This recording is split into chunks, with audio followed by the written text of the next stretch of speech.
വയറ്റിൽ കത്രിക കുടുങ്ങിയ കേസിൽ ആരോഗ്യമന്ത്രി വീണ ജോർജിനെതിരെ ഗുരുതര വെളിപ്പെടുത്തലുകളുമായി കോഴിക്കോട് സ്വദേശിനി ഹർഷീന. ആരോഗ്യമന്ത്രിയുടെ ഭാഗത്തുനിന്ന് യാതൊരു സഹകരണവും ഉണ്ടായിട്ടില്ല എന്നും കേസ് അട്ടിമറിക്കാനാണ് ആരോഗ്യമന്ത്രി ശ്രമിക്കുന്നതെന്നും ഹർഷീന കോഴിക്കോട് പ്രതികരിച്ചു. ശസ്ത്രക്രിയക്കിടയിൽ വയറ്റിൽ കത്രിക കുടുങ്ങിയ ഹർഷീന ആരോഗ്യമന്ത്രി വീണ ജോർജിനെതിരെ ഗുരുതര വെളിപ്പെടുത്തലാണ് ഇന്ന് നടത്തിയത്. ഹർഷീനയ്ക്ക് നീതി ലഭിച്ചു എന്നും വേണ്ടതെല്ലാം ചെയ്തു എന്നുമുള്ള ആരോഗ്യമന്ത്രിയുടെ പ്രതികരണത്തിന് പിന്നാലെയാണ് ആരോഗ്യമന്ത്രി പറയുന്നത് പച്ചക്കള്ളമാണെന്ന് പറഞ്ഞുകൊണ്ട് ഹർഷീന തന്നെ രംഗത്തു വരുന്നത്.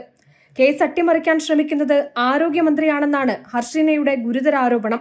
എന്നിട്ട് ഇത്രയും കാലം കൊണ്ട് എന്തെങ്കിലും ഒരു തരത്തിലൊരു നീതി എത്തിയിട്ടുണ്ടായിരുന്നെങ്കിൽ ഞാൻ ഇവിടെ വന്ന് വീണ്ടും വീണ്ടും ഇങ്ങനെ പറയേണ്ട ഒരു അവസ്ഥ വരുമായിരുന്നു. പിന്നെ എന്ത് നൽകിയെന്നാണ് ആരോഗ്യമന്ത്രി പറയുന്നത്.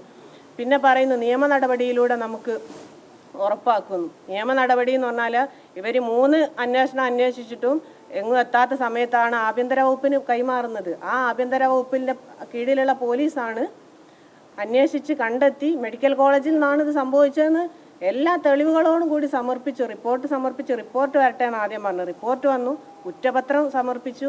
എന്നിട്ട് എന്ത് നടപടി എടുത്തു? കൊടുക്കാനുള്ള എല്ലാ പരാതികളും എല്ലാം കൊടുത്തതാണ്. നേരിട്ട് കണ്ട് നമുക്ക് പറയാനുള്ള എല്ലാ കാര്യങ്ങളും പറഞ്ഞ അത് കഴിഞ്ഞ് പിന്നെയും തലതിരിച്ച് വേറെ സംസാരിക്കുന്ന ഇനി ആരോഗ്യമന്ത്രിയല്ലേ, സാധാരണ ഒരു സ്ത്രീയൊന്നല്ലല്ലോ, ഒരു സംസ്ഥാനത്തിൻ്റെ ആരോഗ്യമന്ത്രിയല്ലേ.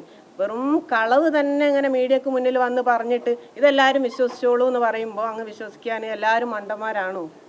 ജനങ്ങൾക്ക് മനസ്സിലാകുന്നുണ്ട് എന്നുള്ളൊരു കോമൺ സെൻസ് എങ്കിലും ആരോഗ്യമന്ത്രിക്ക് ഉണ്ടാവണം എന്നുള്ളതും കൂടിയാണ് പറയാനുള്ളത്.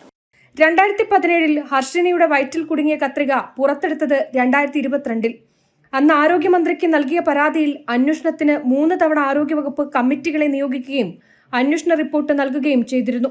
എന്നാൽ ഒരാൾക്കെതിരെ പോലും കേസ് എടുത്തിട്ടില്ലെന്നതാണ് വാസ്തവം. കേസ് നടത്തിയതും നീതിക്കായി പോരാടിയതുമെല്ലാം തനിച്ചാണെന്നും യാതൊരുവിധ സഹായവും ആരോഗ്യവകുപ്പിന്റെയോ സർക്കാരിന്റെയോ ഭാഗത്തു നിന്നുണ്ടായിട്ടില്ലെന്നുമാണ് ഹർഷീനയുടെ ആരോപണങ്ങൾ. വരും ദിവസങ്ങളിൽ ശക്തമായ സമരവുമായി മുന്നോട്ടു പോകാനാണ് ഹർഷീന സമരസമിതിയുടെ നീക്കം. ജനം, കോഴിക്കോട്.